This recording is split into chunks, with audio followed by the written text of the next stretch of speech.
The patient who wasn't on the chart, Texas, hospital night shift. The heart monitor was flat. Nurse Emily Carter stared at the screen, her breath shallow, her hands frozen in midair. The room was silent except for the low hum of hospital machines and the distant echo of footsteps in the hallway. The patient in the bed looked peaceful. Pale. Too still. Emily swallowed and reached for the call button. "Code Blue, room 417," she said, her voice steady only because training forced it to be. Within seconds, the room filled with people. Doctors. Nurses. Voices overlapping. Orders shouted. Hands moving fast. But something was wrong. "Where's his chart?" a doctor asked. Emily blinked. I don't know. He rang his call light 10 minutes ago. Said he couldn't breathe." Another nurse was already at the computer. "There's no patient assigned to this room." The room went quiet. "That's not possible," Emily said. "I checked his vitals myself." The doctor frowned. "What's his name?" Emily opened her mouth. Nothing came out. She realized, with a sudden chill, that she didn't know. The monitor let out one long, flat tone. Time of death was called. As the team slowly left the room, Emily stayed behind, staring at the bed. The patient's eyes were still open, fixed on the ceiling. "I'm sorry," she whispered, unsure why she felt the need to say it. She turned to scan his wristband. There was nothing there. No band. No name. No ID. Her heart began to race. Emily rushed to the nurse's station and pulled up the electronic medical records. Room 417 showed as vacant. "No," she muttered, typing again. "No, no, no." Her charge nurse, Linda, looked up. "Everything okay?" "There was a patient in 417, Emily said. "He just died." Linda's face strained of color. "Emily, 417 has been closed for renovation for 2 weeks. Emily laughed weakly.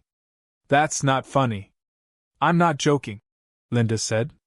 "Maintenance locked that room. No admissions. No transfers." Emily felt dizzy. "Then who did I just take care of?" Linda didn't answer. The overhead lights flickered. That was when the call light chimed again. Room 417. Every head in the nurse's station turned toward the hallway. Emily's stomach dropped. "That can't be right," Linda said softly. Emily stood up. "I'll check." "Emily, wait." But Emily was already walking. The hallway felt longer than usual. The lights buzzed overhead. The door to 417 stood slightly open now, even though Emily was sure it had been closed. She pushed it open. The bed was empty. The sheets were smooth, tucked tight, like no one had ever been there. But the heart monitor was still on. And it was beeping. Slow. Steady. A heartbeat. Emily stepped back, her pulse pounding in her ears. "Hello?" she called. From behind her, a voice answered. "You forgot to finish my chart." Emily turned. The patient was standing in the doorway. Alive. Smiling faintly. Wearing a hospital gown. She screamed. And that's where the story truly began. Earlier that night, everything had felt normal. Emily had been on the night shift at a large hospital in Texas for almost a year. She was tired, like everyone on nights, but she loved her job. She liked the quiet hours, the steady rhythm, the feeling that she was helping people when they needed it most. The shift change had been rushed. 2 nurses called out sick. The ER was backed up. Charts were moving fast, patients faster.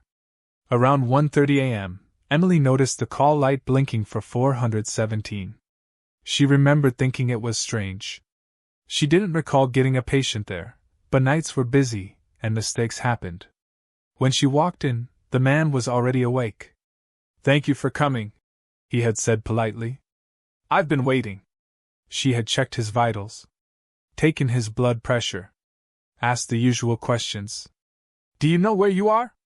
"In the hospital," he said. "Do you know your name?" He smiled. "You should already have that." Emily had frowned, but brushed it off. Some patients were confused. Some were scared.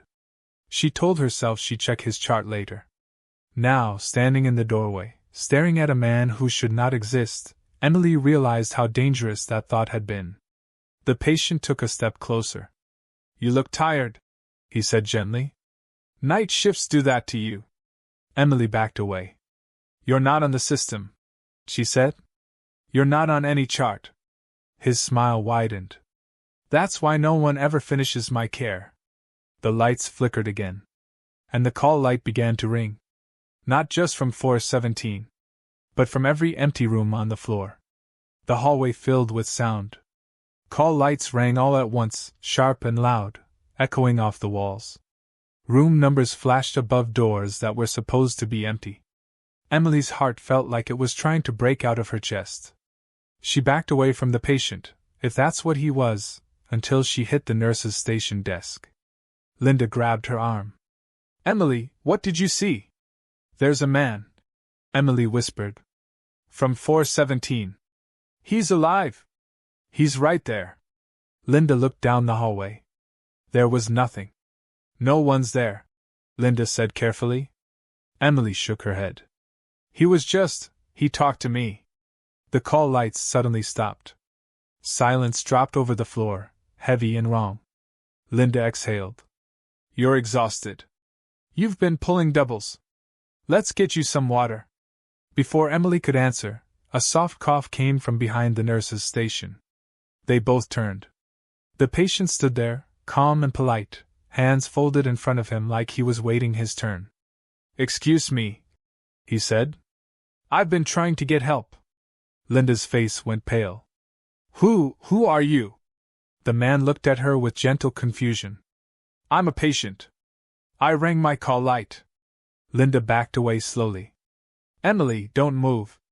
The man's eyes drifted to Emily. "You were taking care of me," he said. "You promised you'd come back." I didn't know," Emily stammered. "There was no chart." "That always happens," he replied. "Someone forgets. Someone gets tired." He took a step closer. The air around him felt cold, like standing too close to an open freezer. "Sir," Linda said firmly, forcing confidence into her voice. "What's your name?" The man thought for a moment.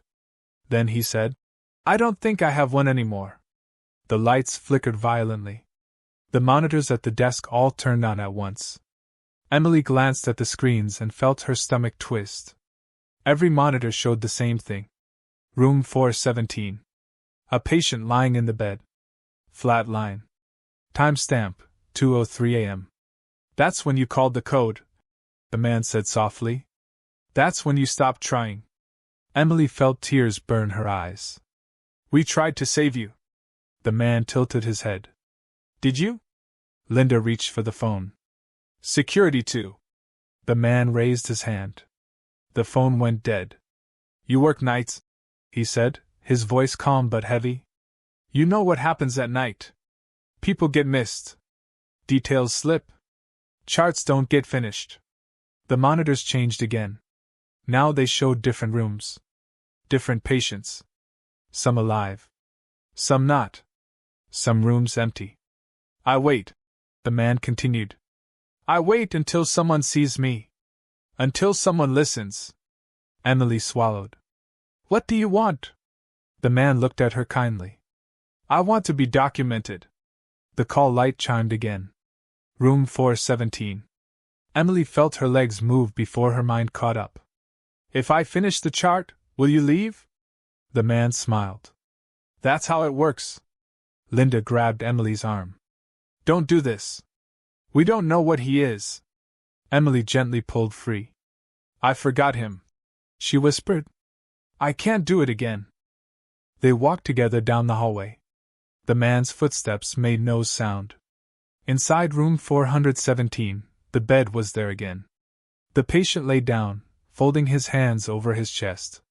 Emily sat at the computer terminal. Her fingers hovered over the keyboard.